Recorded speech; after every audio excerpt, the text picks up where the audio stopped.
Manchester United က4 goal 2 goal နဲ့ကျွန်တော်နိုင်ပြီးတော့ဒါ Amorim အတွက်ပေါ့နော် Manchester United နီးပြပထမဆုံးဆိုသလိုကျွန်တော်တို့ဒါ3ပွဲစတိုက်ကျွန်တော်တို့ဒါအနိုင်ရတယ်နော်ဒီထဲမှာလီဗာပူးလိုအသင်းမျိုးကိုအဝေးကွင်းမှာတွားကစားတဲ့ပွဲတွေပါတယ်ဆန်နလန်ကိုအိမ်ကွင်းမှာ2 goal ပြည့်ကျွန်တော်တို့ပါတယ်ဘရိုက်တန်ကိုအိမ်ကွင်းမှာ4 goal 2 goal ဆိုတဲ့ပွဲတွေကျွန်တော်ပါတယ်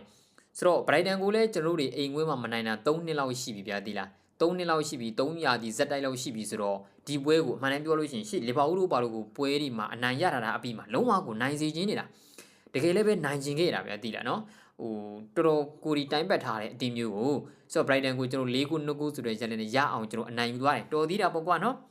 ဟိုတိုင်းပတ်ခံနီးနဲ့အရန်ကောင်းတဲ့အချိန်ကြီးဆိုတဲ့ကြားထဲမှာမာဂျင်ကတီးတီးလေးပဲရှိတာ Brighton ဟာ3-3ကြမလားဖြစ်မဲ့အနေထားကနေ United က4-2ဖြစ်သွားတော့မာဂျင်ကအရန်ကိုတီးတာသိလားနော်အချိန်ကြီးအရန်ကောင်းခဲ့တာနဲ့တိုင်းပတ်သွားမှမေးဆိုတဲ့အချိန်ကြီးကြားထဲမှာတိတ်ကွာမှုမရှိဘူးပြောချင်တာဒါပေမဲ့လည်းလို့ဂယူးဆိုင်ဘူး4 goal 2 goal နဲ့ကျွန်တော်နိုင်နေပြောစရာတွေအများကြီးရှိတယ်ဆရာသမားတွေဆိုတော့မင်္ဂလာပါနော်ဆိုတော့ညီကတို့အနေနဲ့ဘယ်လိုမြင်ကြလဲ Okay ခဏလေးကျွန်တော်ကြည့်ပြီမယ်နော်ကျွန်တော်တို့ဟိုဝင်လုပ်လို့ရပြီထင်တယ်သိလားနော်ဟိုဗာလဲဟို rating ဝင်ပေးလို့ရပြီထင်ပါတယ်နော်ကျွန်တော်ကြည့်လိုက်အောင်မယ်နော်ဟိုတယောက်ကျွန်တော်ဘာမှလာမပြောသေးလို့နော် Brighton နဲ့ပွဲစဉ်ဆရာသမားတွေဝင်လိုက်တော့ Brighton နဲ့ပွဲစဉ်မှာနော် rating ဝင်ပေးလို့ရတယ်ညီကိုတို့အတွက်နော်ကျွန်တော်တို့ဒါအကောင့်ဆုံးကစားမကဘယ်သူဖြစ်မလဲကျွန်တော်ဒီမှာ rating ပေးလို့ရတဲ့ link ကိုကျွန်တော်ချပေးလိုက်မယ်နော်အဲ့ link ကိုကျွန်တော်ချပေးလိုက်မယ်ဒါကကျွန်တော်တို့ဒီ United Shoe နော် official website နော် official website ရဲ့ညီကိုတို့စိတ်ကြိုက်ကစားမတွေကိုကျွန်တော်တို့ဒါrating ဝင်ပေးလို့ရမယ်နော်ကျွန်တော်တို့ဒါ link မှာပြီးလို့ရှိရင်ကျွန်တော်တို့အနေနဲ့ပေါ့နော်လူအရန်ဝင်တာအများကြီးချက်ချင်းကြာပါမှာဆိုလို့နော်ပြီးလို့ရှိရင်ဘေးနားမှာလက်မလေးတွေကျွန်တော်ရှိရယ်ကစားမတယောက်ရဲ့ PP မှာအဲ့လက်မလေးကတော့ man of the match ကိုဘယ်သူရွေးမလဲပေါ့နော်ဆိုတော့ကျေးဇူးများတင်ပါတယ်ဆိုတော့ United ကကျွန်တော်ဒီပွဲနိုင်တဲ့အခါကျတော့ကျွန်တော်တို့ဒါယာယီပေါ့နော်ယာယီကျွန်တော်တို့ဒါအဆင့်၄ကိုကျွန်တော်ရောက်တယ်ပေါ့လေဆိုတော့ Manchester City တို့နဲ့အမှတ်2ဒါပေမဲ့ City တို့ကတော့မကန်သေးဘူးပေါ့နော်လီဗာပူးတို့တက်တမှတ်ကျော်လီဗာပူးတို့ကတော့မကန်သေးဘူးပေါ့နော်ဆိုတော့ United တို့ဖြည်းဖြည်းချင်းနဲ့တော့ကျွန်တော်တို့မြင်ကျင်တဲ့နေရာကိုယာယီပေါ့လေပြန်ပြီးတော့မြင်လာရပြီဆိုတော့ကျန်တဲ့အသင်းတွေဘလို့ဖြစ်နေတယ်လဲဘာတွေဖြစ်နေတယ်လဲ queue size ကမလို့ဘူးပြသီလားကိုယ့်အလုပ်ကိုမှန်မှန်လုပ်သွားနိုင်မှုပဲကျွန်တော်တို့လိုတာကိုယ့်အလုပ်ကိုအချင်းကြီးကောင်းအောင်ကျွန်တော်တို့ဒါပေါ့နော်သွားနိုင်မှုပဲကျွန်တော်တို့လိုတာဆိုတော့ Amorim ပြောသလိုပဲပြီးခဲ့တဲ့ပွဲတွေပြီးခဲ့ပြီ90ဖြစ်စီရှုံးသည်ဖြစ်စီနော်ဒါပေမဲ့လို့ကျွန်တော်တို့ကရှေ့လာမယ့်ပွဲအခုလက်ရှိကန်တဲ့ပွဲကိုပဲကျွန်တော်အာရုံစိုက်ရမှာဆိုတော့အခုလက်ရှိပွဲမှာ Brighton ကိုကျွန်တော်4-2ဆိုတဲ့ကျွန်တော်ရလက်နဲ့ကျွန်တော်9နဲ့နံပါတ်1ကျွန်တော်ဘယ်ကစားသမားအကြောင်းမှကျွန်တော်မပြောခင် Ruben Amorim အတွက်တော်တော်ကိုဘယ်လိုဂုဏ်ယူစရာကောင်းတဲ့အနေထားပါဂုဏ်ယူစရာကောင်းတဲ့အနေထား United လိုနီးအသင်းမျိုးမှာပေါ့နော်ကျွန်တော်ဒီ3ပွဲစတိုက်နိုင်ဖို့ပေါ့ဒါတော့အချိန်ယူနေရတယ်ဆိုတာပြောစရာတော့ဖြစ်တာပေါ့လေဒါပေမဲ့လည်းလို့ပေါ့နော် Amorim ကခက်ခဲတဲ့ကာလာတွေအများကြီးဖြစ်တန်းခဲ့ရတယ်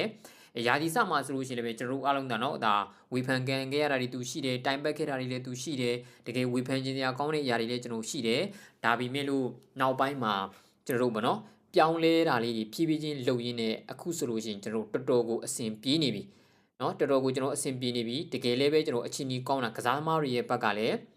းလုံးဝနီးပြရဲ့ယုံကြည်မှုကိုသူတို့ရနေပြီနီးပြကိုလည်းသူတို့ယုံကြည်နေကြပြီနော်အသင်းတာဝန်ရှိသူတွေရဲ့ဘက်ကလည်းအမ်မိုရင်ကိုလုံးဝအချိန်ပေးမယ်ဘာညာပြက်တတ်ဆိုသလို public media တွေမှာပြောထားတော့ media တွေရဲ့ဘက်ကလည်းเนาะထွက်ကန်နီးပြီးတော့ဘာလို့ဆိုရဲရှောက်ပြီးတော့เนาะကျွန်တော်ဒီသတင်းတွေကျွန်တော်တို့အနေနဲ့မလွှင့်နိုင်တော့ဘူးเนาะဘယ်နီးပြကိုခန့်ဖို့စင်းရင်းထဲမှာ list တွေလောက်ထားတယ်ဆိုတော့เนาะဟွာဒီမခန့်နိုင်တော့မထွက်နိုင်တော့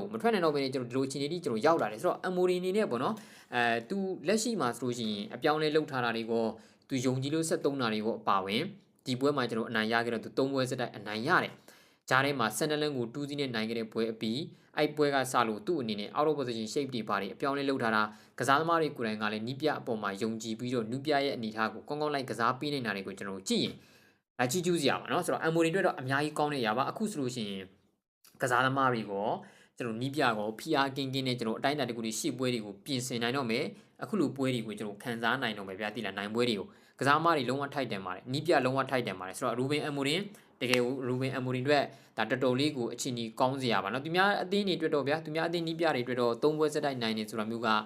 သင်းကြီးတွေကန်တဲ့နီးပြတွေအတွက်ကတော့မထူးဆန်းဘူးပေါ့เนาะဘယ်လိုပြောမလဲမာရစကာတို့လည်း3ပွဲစတိုက်နိုင်တာပဲเนาะဘယ်နီးပြနေလဲ3ပွဲစတိုက်နိုင်ထားတာပဲကိုဒီပဲကြံတာဆိုတော့ Ruben Amorim အနေနဲ့ပြောခံရသုံးအရာတခုကိုသူလုံးဖြတ်ပြနိုင်ခဲ့ပြီပေါ့နော်ဒါပေမဲ့ကျွန်တော်တို့က80ပွဲစဉ်ကြီးကျွန်တော်နိုင်ဖို့အာရုံစိုက်ရတော့မယ်ဒါပေမဲ့ဒီပွဲနဲ့ပတ်သက်လို့ကျွန်တော်ပြောရင်ဒါကြောင့် Amorim ဒီလုံးဝဒီပွဲမှာကြီးကျူးရမယ့်နေရပါဆိုတော့နောက်တစ်ယောက်ကျွန်တော်နေဆက်ပြီးတော့ကျွန်တော်ပြောအောင်အသင်းကကစားမကောင်းနေကျွန်တော်များတယ်ဗျဒီနေ့ပွဲရသိလဲနော်ဒိုဂူဝင်လာမှဖះတရတာလို့နော်မင်းရတယ်နော်ဟိဒိုဂူဝင်လာမှပဲလေဖះတရမှလို့သိတယ်မလားနော်ဟိုဟာတရမှလို့ဖြစ်ကုန်တာကွင်းနေစင်လက်တိနဲ့ထိုးရတော့မှလို့နဲ့ဒိုဂူကလေတားကူမင်းပြဿနာရှာတဲ့ကောင်သိလားနော်